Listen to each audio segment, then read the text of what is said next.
नागपूरच्या मिहान प्रकल्पातली जमीन रामदेव बाबांच्या पतंजलीला विकल्याप्रकरणी सीबीआय चौकशी करावी अशी मागणी विदर्भातील काँग्रेस नेते विलास मुत्तेमवार यांनी केली।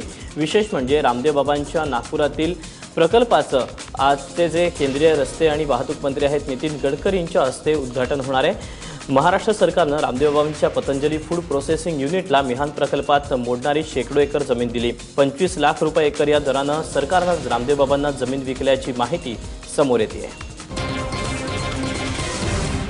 नारा है तो सबका साथ नहीं बीजेपी का साथ आणि रामदेव बाबा का विकास असं हे चाललेलं आहे।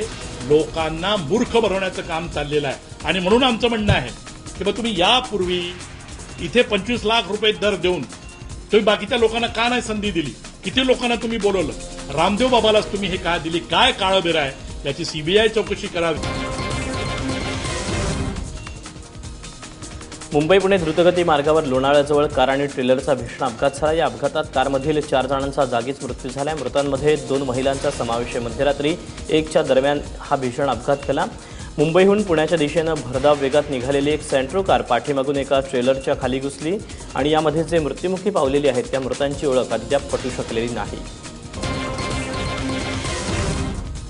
महापालिका निवडणुकांआधी नागपूरमध्ये मेट्रो धावावी यासाठी सरकारनं शहरातला छत्रपती उड्डाण पूल पाडण्याचा निर्णय घेतला। धक्कादायक बाब म्हणजे छत्रपती उड्डाण पूल हा नागपूरमधला महत्त्वाचा उड्डाण पूल आहे। केंद्रीय रस्ते आणि वाहतूक मंत्री नितीन गडकरी आणि नागपूर मेट्रोचे अधिकारी यांच्यात दिल्लीमध्ये झालेल्या बैठकीत उड्डाण पूल पाडण्याचा निर्णय घेण्यात आला। दसऱ्यानंतर पूल पाडण्याचं काम सुरू होईल आणि 3 आठवड्यात म्हणजे दिवाळीपूर्वी हे काम पूर्ण करण्यात येईल। औरंगाबाद शिवसेनेतली धुसफूस उघड झाली। शिवसेना आमदार संजय शिरसाट यांना जिल्हाप्रमुख अंबादास दानवेंची त्यांनी हकालपट्टी केली। दानवेंनी शिवसेना पक्ष विकायला काढला असून ते पक्षातली पदं विकत असल्याचा आरोप आमदार शिरसाट यांनी केला आहे। शिरसाट यांच्यासोबतच माजी आमदार प्रदीप जयस्वाल यांनीही दानवेंच्या कार्यपद्धतीवर टीका केली। तर दुसरीकडे दानवेंनी मात्र आमदार शिरसाट यांचे सर्व आरोप फेटाळून लावलेत। त्यामुळे औरंगाबादमधील शिवसेनेतली गटबाजी पुन्हा एकदा चव्हाट्यावर आली आहे। अंबादास दानवे जे शिवसेनेचे जिल्हा प्रमुख गेली 7-8 वर्ष आहेत, त्यांच्या राजीनाम्याची मागणी नाही केली तर त्यांची पक्षातून हकालपट्टी करावी अशी मी मागणी करतो। आमच्या ताब्यात असलेल्या नगरपालिका, आमच्या ताब्यात असलेली जिल्हा परिषद, आमच्या ताब्यात असलेल्या पंचायत समित्या, आमचे असलेले कमी झालेले आमदार, या सर्व गोष्टीला जबाबदारी ही त्यांच्याकडे फिक्स होते। शिवसेनेत असं कोणत्याही गोष्टी होऊ शकत नाही। पद नेमले तर विकले जाईल ना, पद नेमलेच जात नाही। पदच आमचे वर्ष 2-2 वर्ष नाही आणि पद नेमण्याचा जिल्हा प्रमुखाला अधिकार कुठे आहे? पद नेमण्याचा जिल्हा प्रमुखाला कोणताही अधिकार नसतो। त्यामुळे अशा प्रकारचे बेछूट आरोपातून संघटनेची बदनामी करणं मला असं वाटतं चुकीचं आहे।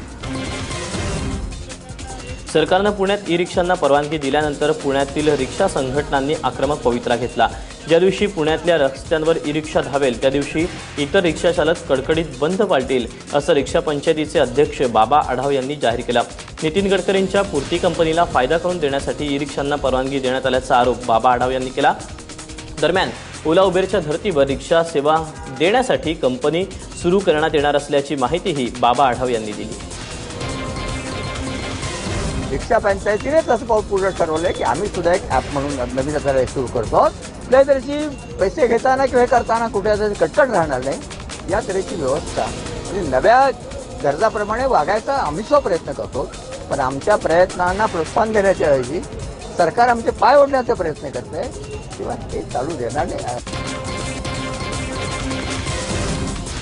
बाटलीबंद पाणी तयार करणाऱ्या कंपन्यांच्या मालकांनी पुण्यातल्या एफडीएच्या कार्यालयावर मोर्चा काढला। अन्न आणि औषध उत्पादन विभागातर्फे विनाकारण सातत्यानं कंपन्यांवर कारवाई होत असल्याचं या कंपन्यांच्या मालकांचं म्हणणं आहे आणि तसंच ज्या बोगस कंपन्या आहेत त्या कंपन्यांवर कारवाई करण्यास अधिकारी टाळाटाळ करत असल्याचा आरोपही करण्यात आला।